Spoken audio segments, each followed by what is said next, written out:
আজকে আমরা স্টার্ট করব নবম শ্রেণীর বিজ্ঞানের 9 নম্বর চ্যাপ্টার, যেটা হচ্ছে বল এবং গতিসূত্র সমূহ। তো আমরা আগের যে চ্যাপ্টার ছিল 8 নম্বর চ্যাপ্টার গতি, সেই চ্যাপ্টারে আমরা গতি সম্পর্কে জেনেছি। আমরা কোনো বস্তুর সময়ের সাপেক্ষে তার অবস্থান পরিবর্তন হচ্ছে, বা সময়ের সাপেক্ষে কোনো বস্তুর বেগের পরিবর্তন হচ্ছে, বেগের দিক পরিবর্তন হচ্ছে, সেই সম্পর্কে আমরা জেনেছি। কিন্তু এই যে কোনো বস্তুর সময়ের সাপেক্ষে যে অবস্থার পরিবর্তন হয়, বা কোনো বস্তুর সময়ের সাপেক্ষে তার বেগের যে পরিবর্তন হয় বা বেগের দিক পরিবর্তন হয়, সেটা কেন হয় তার নিশ্চয়ই কোনো কারণ থাকা প্রয়োজন। সেই কারণ সম্পর্কে আমরা কিন্তু এখন পর্যন্ত জানতে পারিনি। তো এখন এই চ্যাপ্টারের মধ্যে আমরা সেগুলোর কারণ সম্পর্কে আমরা জানবো, যে কোনো বস্তুর সময়ের সাপেক্ষে কেন তার অবস্থান পরিবর্তন হয়, বা সময়ের সাপেক্ষে বস্তুর বেগের পরিবর্তন কেন হয়, বা সময়ের সাপেক্ষে কোনো বস্তুর বেগের দিক কেন পরিবর্তন হয়। মনে করো একটা বস্তু স্থির অবস্থায় আছে, সেই বস্তুটিকে গতিশীল করতে হলে আমরা কিভাবে করব, বা একটা বস্তু গতিশীল অবস্থায় আছে, সেই গতিশীল বস্তুকে আমরা স্থির অবস্থায় আনতে গেলে কি করতে হবে, বা একটা বস্তুর আকৃতি যখন পরিবর্তন করা হয়, সেই আকৃতি বস্তুটির কিভাবে পরিবর্তন করা হয়, সেই সম্পর্কে সেই কারণ আমরা এই অধ্যায়ে বা আজকের এই ভিডিওতে আমরা আলোচনা করব। মনে করো এখানে টেবিলের মেঝেতে, অর্থাৎ টেবিলের পৃষ্ঠতে একটি বস্তু রাখা আছে। মনে করো ছোট্ট একটি বাক্স রাখা আছে। এখন এই বাক্সটি এখানে স্থির অবস্থায় আছে। টেবিলের উপর একটি বাক্স স্থির অবস্থায় রাখা আছে। এই বস্তুটি টেবিলের উপর স্থির অবস্থায় থাকবে। কিন্তু যদি আমি সেই বস্তুটিকে যদি ঠেলা দেই, এই বাক্সটাকে যদি আমি ঠেলা দেই, তাহলে সে তার স্থান পরিবর্তন করবে। অর্থাৎ যখন সেই বাক্সটিকে যখন ঠেলা দেওয়া হবে, তখন সেই বাক্সটি স্থান পরিবর্তন করবে। অথবা যদি আমি সেই বস্তুটিকে যদি আমি টান দেই, তাহলেও সেটার স্থান পরিবর্তন হবে। অথবা যদি আমি সেই বাক্সটাকে যদি আঘাত করি, তাহলেও তার স্থান পরিবর্তন হবে। অর্থাৎ এই যে বাক্সটির উপর ঠেলা, টানা বা আঘাত করার ফলে বাক্সটির স্থান পরিবর্তন হয়েছে। তো এখানে বস্তুটির স্থান পরিবর্তনের কারণ, বাক্সটির স্থান পরিবর্তনের কারণ হচ্ছে ঠেলা, টানা বা আঘাত করা। সুতরাং এই ঠেলা, টানা বা আঘাত করাকে বল বলা হয়। অর্থাৎ কোনো বস্তুর উপর বল বলতে আমরা কি বুঝি? বল হচ্ছে কোনো বস্তুর উপর যখন আমরা ঠেলা দেই, সেই ঠেলা হচ্ছে বল। অথবা যদি কোনো বস্তুকে আমরা টান দেই, যদি আমরা টানি, তাহলে সেই টানাটা হবে বল। অথবা যদি কোনো বস্তুর উপর আমরা আঘাত করি, তাহলে সেই আঘাত করা হবে বস্তুর উপর প্রয়োগ করা বল। এখন যদি আমরা কোনো বস্তুর উপর বল প্রয়োগ করি, অর্থাৎ বস্তুকে যদি আমরা ঠেলা দেই বা টান দেই বা যদি আঘাত করি, তাহলে কি কি হতে পারে। সাপোজ এখানে এই বাক্সটি রাখা আছে, আমি বাক্সটিকে ঠেলা দিলাম, অর্থাৎ তার উপর বল প্রয়োগ করলাম। অথবা আমি তাকে টান দিলাম, টানলাম, অর্থাৎ তার উপর বল প্রয়োগ করলাম। বা আমি সেটাকে আঘাত করলাম, মানে তার উপর বল প্রয়োগ করলাম। তো সব সময়ই সেটার উপর টানা, ঠেলা বা আঘাত করার ফলে সেই বাক্সটির স্থান পরিবর্তন হবে কি না। এখানে যদি দেখা যায় বাক্সটি অনেক ভারী, অনেক বড় একটি বাক্স রাখা আছে, বাক্সটি ভারী, এবং সেই বাক্সটাকে যদি ছোট একটা বাচ্চা যদি ঠেলা দেয় বা টানে, অথবা যদি আঘাত করে, অর্থাৎ তার উপর যদি বল প্রয়োগ করে, তাহলে সেই বাক্সটা স্থান পরিবর্তন নাও হতে পারে। কিন্তু যদি কয়েকজন শিশু মিলে সেই বাক্সটাকে যদি ঠেলা দেয়, তখন সেই বাক্সটির স্থান পরিবর্তন হতে পারে। অথবা একজন বড় মানুষ যদি খুব বেশি পরিমাণ বল যদি সেটার উপর প্রয়োগ করে, তাহলে সেটার স্থান পরিবর্তন হতে পারে। কিন্তু যদি তার চেয়ে আরো বড় আকারের একটা বাক্স, আরো ভারী একটা বাক্স, বা যেমন এই যে দেওয়াল আছে, এই দেওয়ালকে যদি আমরা ধাক্কা দেই, দেওয়ালকে যদি আমরা ঠেলা দেই অথবা টান দেই, অথবা যদি তার উপর আঘাত করি, তাহলে সেই দেওয়াল তার স্থান পরিবর্তন সহজে করবে না। সুতরাং কিছু বস্তুর উপর যখন বল প্রয়োগ করা হয়, তখন সেই বস্তুটির স্থান পরিবর্তন হতেও পারে, আবার নাও হতে পারে। যদি দেখা যায় সেই বস্তুটির উপর প্রয়োগ করা বলের পরিমাণ যদি খুব বেশি হয়, তাহলে সেই বস্তুটির স্থান পরিবর্তন হতে পারে। আবার তাহলে একটা কথা এখান থেকে আমরা দেখলাম যে বস্তুটির স্থান পরিবর্তন হতেও পারে আবার নাও হতে পারে। যদি কোনো বস্তুর উপর বল প্রয়োগ করা হয় তাহলে বস্তুটির স্থান পরিবর্তন হতে পারে। তাছাড়া যদি আমরা বস্তুটির উপর বল প্রয়োগ করি, বাক্সটির উপর যদি আমরা বল প্রয়োগ করি, তাহলে বাক্সটা যদি তার গঠনগত দিক দিয়ে যদি সে দুর্বল হয়, তাহলে মনে করে এখানে একটি কাগজের বাক্স রাখা আছে। সেই কাগজের বাক্সতে যখন আমরা বল প্রয়োগ করব সেটা সহজেই তার আকৃতি পরিবর্তন করবে।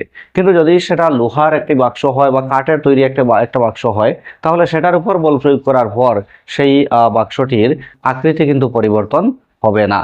সুতরাং বস্তুর উপর যদি আমরা বল প্রয়োগ করি তাহলে বল প্রয়োগ করার ফলে তার আকৃতি পরিবর্তন হতে পারে বা নাও হতে পারে। তাহলে 2 নম্বর ক্ষেত্রে আমরা দেখলাম যদি বল প্রয়োগ করা হয় তাহলে বস্তুটির আকৃতি পরিবর্তন হতে পারে। তাছাড়া যদি এই বস্তুটি স্থির অবস্থায় যেহেতু আছে, তার উপর যদি আমরা বল প্রয়োগ করি তাহলে সে স্থান পরিবর্তন করবে, অর্থাৎ বস্তুটি গতিশীল হবে। এখন ধরে নিলাম আমরা এখানে একটি বস্তু গতিশীল অবস্থায় ছিল। সেই গতিশীল বস্তুটির উপর যদি আমরা বল প্রয়োগ করি তাহলে গতিশীল বস্তুটির উপর বল প্রয়োগ করার ফলে সেই বস্তুটির গতি হ্রাসও হতে পারে। যেমন মনে করো এখানে এই দিকে একটি বল যাচ্ছে, একটি বল, ফুটবল বা ক্রিকেট বল, একটি বল এই দিকে গতিশীল আছে। এখন যদি সেই বস্তুটির উপর যদি আমি এই দিক থেকে উল্টা দিক থেকে যদি তার উপর বল প্রয়োগ করি তাহলে তার বেগ হ্রাস হতে পারে, কমতে পারে। অথবা যদি বলটি যে দিকে গতিশীল হচ্ছে সেই দিকে যদি আমি আরো কিছু পরিমাণ বল প্রয়োগ করি তাহলে তার বেগ বৃদ্ধি হতে পারে। সুতরাং যখন কোনো বস্তুর উপর বল প্রয়োগ করা হয় সেই বল প্রয়োগ করার ফলে বস্তুটির বেগ পরিবর্তন হতে পারে। কিন্তু কথা হচ্ছে সেই বেগ যে পরিবর্তন হবে সেটা হ্রাসও হতে পারে আবার বৃদ্ধিও হতে পারে। কিন্তু সব সময় যে তার বেগ পরিবর্তন হবে তা কিন্তু নয়। খুব ভারী একটি বস্তু খুব দ্রুত বেগে সে গতি করছে, সেই বস্তুটির উপর যদি আমি বল প্রয়োগ করি তাহলে সেই বস্তুটির বেগ পরিবর্তন নাও হতে পারে। সুতরাং কোনো বস্তুর উপর যদি বল প্রয়োগ করা হয় তাহলে তার বেগ পরিবর্তন হতে পারে বা নাও হতে পারে। তাছাড়া দেখা গেল যে এইদিকে একটি বল গতিশীল হচ্ছে, একটি ফুটবল বা ক্রিকেট বল এইদিকে গতিশীল হচ্ছে। এখন তার উপর যদি আমি উল্টা দিক থেকে বল প্রয়োগ করি তাহলে সেই বলটি থেমে যেতে পারে বা তার বেগ কিছুটা কমে যেতে পারে, হ্রাস হতে পারে। অথবা বেগের পরিবর্তন হোক বা না হোক সেই বলটি সোজা সে এইদিকে গতি না করে তার বেগের দিক পরিবর্তন হয়ে যেতে পারে, এই দিকে আসতে পারে অথবা উল্টা দিকে বলটি গতিশীল হতে পারে। মানে এখানে বল প্রয়োগ করার ফলে তার বেগের দিক পরিবর্তন হতে পারে। তাহলে নেক্সট আমরা দেখলাম যে বেগের দিক পরিবর্তন হতে পারে। তাহলে আমরা এখান থেকে বলতে পারি যে যদি কোনো বস্তুর উপর বল প্রয়োগ করা হয় তাহলে সেই প্রয়োগ করা বলের ফলে বস্তুটির স্থান পরিবর্তন হতে পারে, বা আমরা বলতে পারি যে বস্তুটির অবস্থা পরিবর্তন হতে পারে। মানে বস্তুটা যদি স্থির অবস্থায় থাকে তাহলে সে গতিশীল হতে পারে, অথবা গতিশীল যদি হয় তাহলে সে স্থির অবস্থায় আসতে পারে, তার স্থান পরিবর্তন হতে পারে বা অবস্থান পরিবর্তন হতে পারে। 2 নম্বর আমরা দেখলাম যে কোনো বস্তুর উপর বল প্রয়োগ করার ফলে তার আকৃতি পরিবর্তন হতে পারে। 3 নম্বর আমরা দেখলাম যে কোনো বস্তুর উপর যদি বল প্রয়োগ করা হয় তাহলে তার বেগ পরিবর্তন হতে পারে। এবং 4 নম্বর আমরা দেখলাম যদি কোনো বস্তুর উপর বল প্রয়োগ করা হয় তাহলে তার বেগের দিক পরিবর্তন হতে পারে। এখানে কথা হচ্ছে যে তার কোনো বস্তুর উপর বল প্রয়োগ করার ফলে সেই বস্তুটির স্থান অথবা আকৃতি অথবা বেগ অথবা দিক সেগুলো যে পরিবর্তন হবেই সেরকম কিন্তু নয়, সেটা পরিবর্তন হতে পারে বা নাও হতে পারে। সুতরাং আমরা লিখব স্থান পরিবর্তন হতে পারে, আকৃতি পরিবর্তন হতে পারে, বেগ পরিবর্তন হতে পারে বা বেগের দিক পরিবর্তন হতে পারে। অর্থাৎ বল হচ্ছে টানা ঠেলা বা আঘাত করা, সেই টানা ঠেলা বা আঘাত করাকে বল বলা হয়। সেভাবে আমরা না বলে আমরা এইভাবেও বলতে পারি যাহা প্রয়োগের ফলে কোনো বস্তুর স্থান অথবা আকৃতি অথবা বেগ অথবা বেগের দিক পরিবর্তন হয় বা পরিবর্তন করতে চেষ্টা করা হয় তাহাকে বল বলা হয়। এখন এই যে বল, সেটা আমরা কখনো দেখতে পারবো না বা সেই বল আমরা অনুভব করতে পারবো না, কিন্তু বল প্রয়োগের ফল বা বলের যে প্রভাব, সেই প্রভাব আমরা অনুভব করতে পারবো বা বুঝতে পারবো। যেমন এখানে কোনো বস্তুর উপর বল প্রয়োগ করার ফলে তার স্থান পরিবর্তন হয়েছে, সেই বলের যে প্রভাব, সেই প্রভাব আমরা লক্ষ্য করতে পারবো, সেই প্রভাব আমরা অনুভব করতে পারবো। বা তার আকৃতি পরিবর্তন হয়েছে বা তার বেগ পরিবর্তন হয়েছে বা বেগের দিক পরিবর্তন হয়েছে, এই যে প্রভাব, সেই প্রভাব আমরা বুঝতে পারবো, প্রভাব আমরা অনুভব করতে পারবো, কিন্তু বল আমরা কখনো দেখতে পারবো না বা বল আমরা কখনো অনুভব করতে পারবো না। এখন এই যে বল, সেটাকে তার পরিমাণের উপর ভিত্তি করে বলকে দুই ভাগে ভাগ করা হয়েছে। একটা হচ্ছে সমতুল বল এবং একটা হচ্ছে অসমতুল বল। তো সমতুল বল এবং অসমতুল বল সম্পর্কে আমরা এখন জানব।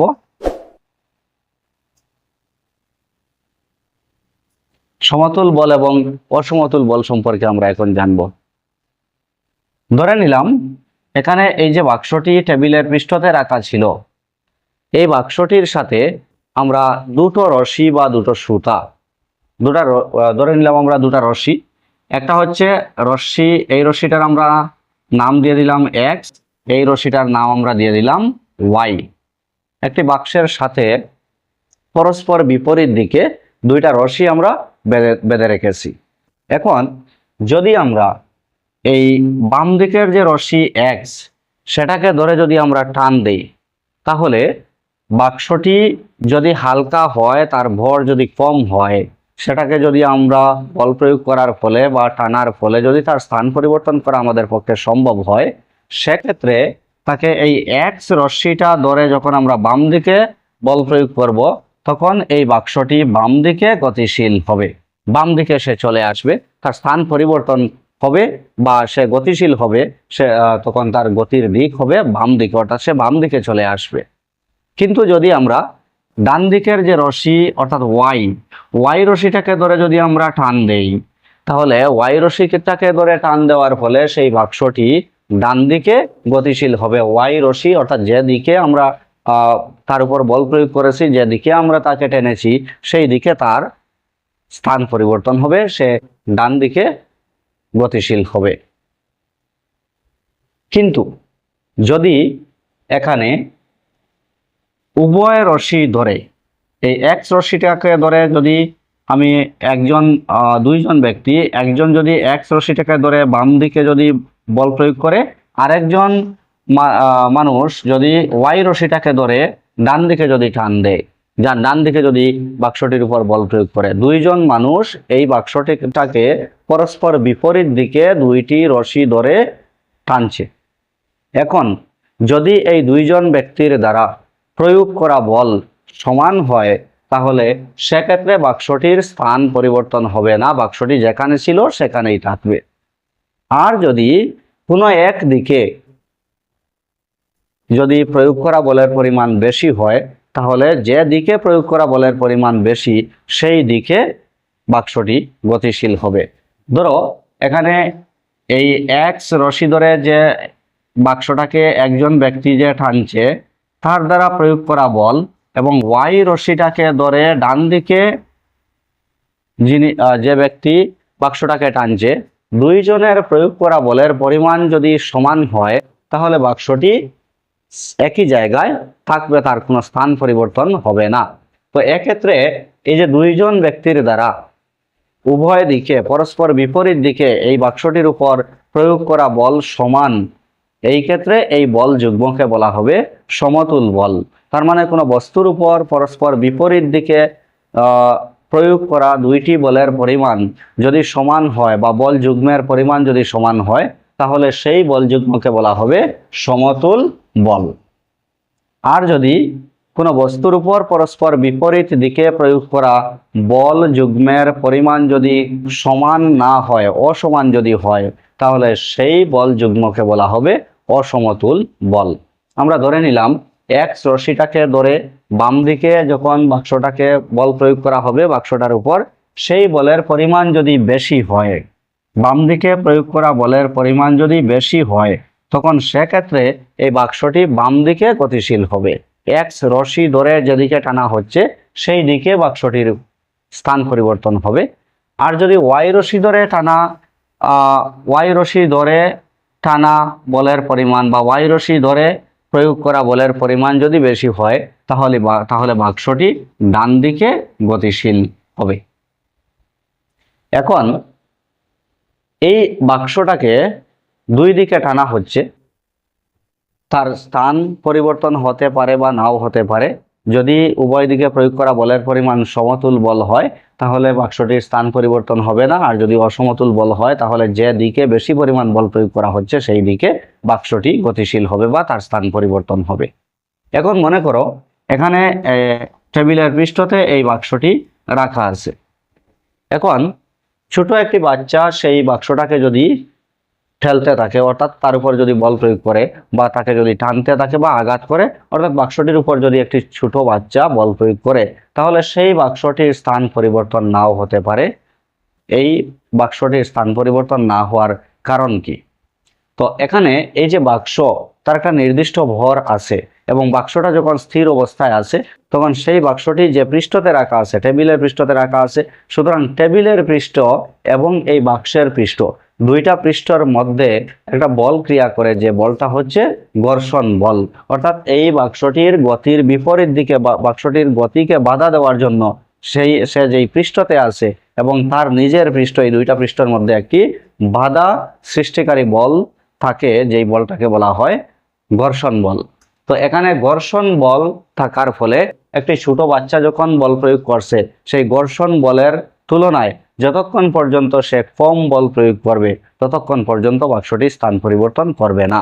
এখন যদি কয়েকজন শিশু মিলে বা একজন বড় মানুষ যদি সেই বাক্সটাকে ঠেলা দেয়, বাক্সটির উপর যদি বল প্রয়োগ করে, তখন সেক্ষেত্রে এই বাক্সটির ঘর্ষণ বলের যে পরিমাণ, সেই ঘর্ষণ বলের পরিমাণ থেকে যদি বেশি বলে যদি বাক্সটাকে ঠেলা দেওয়া হয় বা টান দেওয়া হয়, অর্থাৎ বা আঘাত করা হয়, তার মানে বাক্সটির উপর যদি বল প্রয়োগ করা হয়, বাক্সটির ঘর্ষণ বলের পরিমাণের চাইতে বেশি বল যদি বাক্সটির উপর প্রয়োগ করা হয় তখন সেক্ষেত্রে বাক্সটি স্থান পরিবর্তন হবে। সুতরাং একটা বস্তুর উপর যে বল প্রয়োগ করলেই সেই বস্তুটি স্থান পরিবর্তন হবে বা তার আকৃতি পরিবর্তন হবে বা তার গতি পরিবর্তন হবে বা গতির দিক পরিবর্তন হবে, সেটা কিন্তু নয়। তার গতি বা আকৃতি বা তার স্থান অথবা তার গতির দিক, বেগের দিক, সেটা পরিবর্তন হতেও পারে, নাও হতে পারে। তো এখান থেকে দুইটা প্রশ্ন আমরা পেয়েছি। একটা প্রশ্ন হচ্ছে বল কাহাকে বলে, প্রথম প্রশ্ন হচ্ছে বল কাহাকে বলে। তো বল তার সংজ্ঞা আমরা দুইভাবে দিতে পারি। প্রথম আমরা বলেছি যে কোনো বস্তুকে টানা, ঠেলা বা আঘাত করাকে বল বলে, এইভাবে আমরা বলতে পারি। অথবা আমরা বলতে পারি যে কোনো বস্তুর উপর যাহা প্রয়োগের ফলে বস্তুটির আকৃতি, বস্তুটির স্থান, বস্তুটির বেগ এবং বস্তুটির বেগের দিক পরিবর্তন হতে পারে বা পরিবর্তন করতে চেষ্টা করা হয়, তাহাকে বল বলা হয়। দুই নম্বর আমরা দেখবো, এখান 2 নম্বর প্রশ্ন আমরা বলতে পারি এইভাবে যে বল প্রয়োগের ফলে কি কি হতে পারে বা বল প্রয়োগের প্রভাব কি। বল প্রয়োগের ফলে কি কি হতে পারে?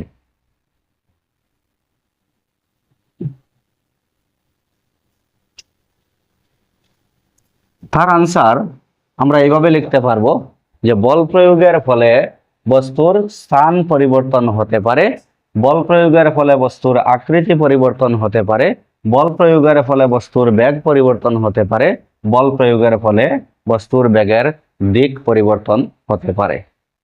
তাছাড়া আমরা আরো একটি প্রশ্ন পেয়েছি যে সমতুল বল কাহাকে বলে। সমতুল বল কাহাকে বলে, কোয়েশ্চন নাম্বার 3 আমরা বলতে পারবো সমতুল বল কাহাকে বলে।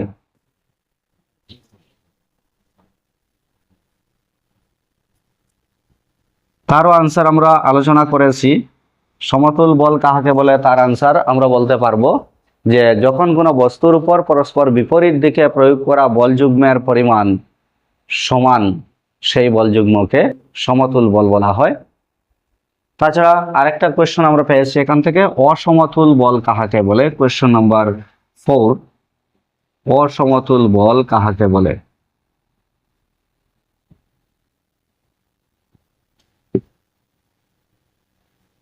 এই ক্ষেত্রে অসমতুল বলের সংজ্ঞা বা অসমতুল বল কাহাকে বলে তার আনসার আমরা লিখব, যখন কোনো বস্তুর উপর পরস্পর বিপরীত দিকে প্রয়োগ করা বল যুগ্মের পরিমাণ সমান নয়, সেই বল যুগ্মকে অসমতুল বল বলা হয়।